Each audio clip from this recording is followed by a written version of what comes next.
This is the DD Reef Pro 900. I've had it for almost 5 years and I would say it's one of the best 3-foot tanks on the market. If you want to know why, stay tuned.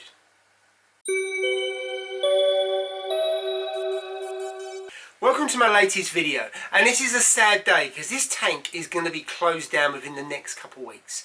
Nothing to do with the tank. I'm having some renovations done and I just need to make some room because I'm going to move a tank from the dining room into this space here because this is where the builders are not going to be, so it's kind of a safe space, so to speak.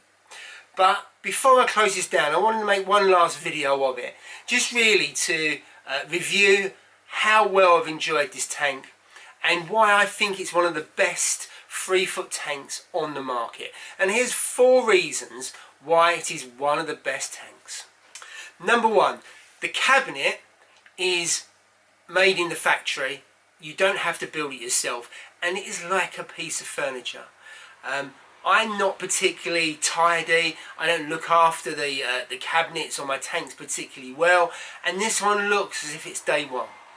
It is that good, it is that solid, it is colourful, it is still as shiny as it was from day one, and most of all, it looks good, feels good, and it looks like it's been made in a factory. It is really, really heavy. And when I compare it to, say, a Red Sea tank, and I love Red Sea tanks, you can see that in other videos, the cabinet is head and shoulders above a Red Sea. And that's, you know, you can't really compare. You're comparing something that's made in a factory compared to something that's flat packed. And I'm sure if you've had furniture that's flat packed compared to being made in a factory, there is no comparison. There's also some really nice touches on that. As you can see here, all the way along the seals, they've sealed it. So around the seals of the cabinetry, they've sealed it. A small point, but it would stop salt creep. And also, if you're spilling water, it's less likely to get into the wood itself, and then it can start to rot. So I think it's a small point, but a really important point. Underneath the sump, you can see there's a mat on it. So what, most tanks have that. But at the front, there's a little rim. So if you was to spill water over the side of your sump, it doesn't flow out of the cabinet. And because the sump is pushed towards the back, it's not going to leak anywhere. It's just going to stay within on the rubber mat. So it's easy to tidy up, and it's not going to go over all your floor. So that's a really, really point around the cabinet. If you move on to number 2, it's a really well built piece of glass as well. It's quite a shallow tank, as you can see from there compared to other tanks, but actually the quality of the workmanship of this is really, really good. And there's a secret to this one. There is a dry area, so you can actually, if you want to, you can put a wired power head such as a Nero 3 or a Tunzi. You thread it along the back and up through the back of the tank and into the glass and into the water.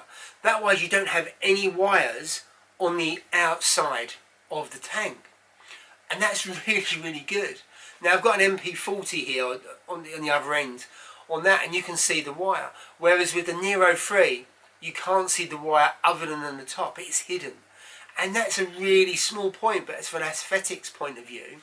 If we now look at the Weir, which is obviously part of the build, it's really unassuming. It's not like your traditional with the Weir in the middle and then the glass at the back like that. It goes from right to left and then just fades away. Yes, you do lose some tank space, but actually I really like how your flow is uninterrupted, depending on your rockscape of course. But it doesn't have to go around, so you can put your power heads on either side and it's not going to bounce away, it's just going to slide along. So I really like that, and it's quite unique. I haven't seen that on any other tanks, whether it be custom or off the factory shelf.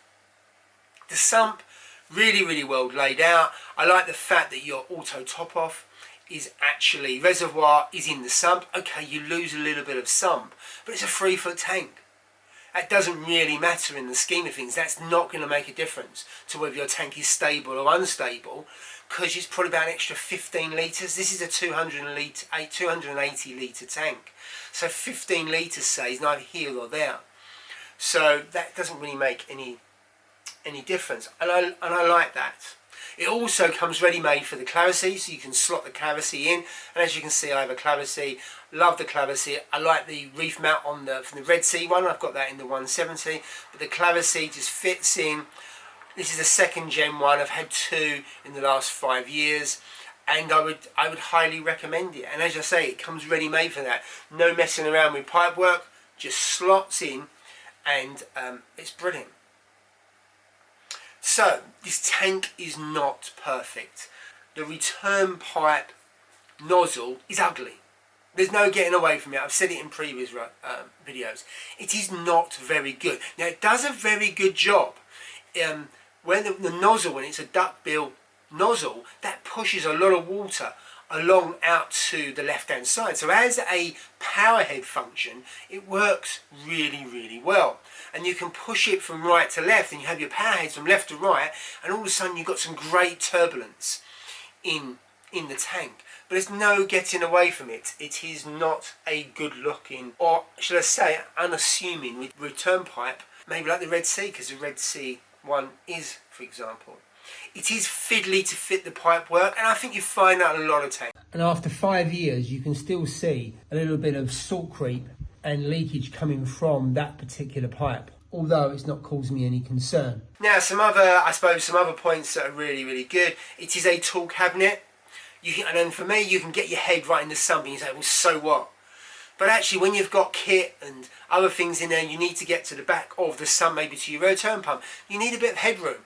And it does give you that. So from a maintenance point of view and getting into the sump, that works really, really well. What I would say is, if you've got room for the 1200, which is the 4 foot, I would go for that. Because the downside of this tank, which is not the tank's fault, is there's no dry area. Well, I'm in the garage, so it doesn't matter, and I bought a small cabinet from IKEA.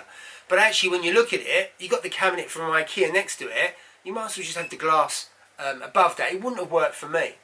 But if you can go to the 1200 and the 4 foot, I would do that on the basis that you get 1 extra foot of tank, but also you get a dry area, and I think that's really important for your power to put your controllers in, dosing and other things of that nature. I hate putting electrics into a sump area. I'm clumsy and likely to drop the plug, and you've got salt creep, so your plugs could well get corroded. But if you put in the dry area, it's a lot easier. That's it from me. I highly recommend this tank. Thank you for watching. Please, if you like this video, then like button. If you don't like this video, then put the down sign. Why not subscribe? So for now, thank you very much, and stay tuned for the next video.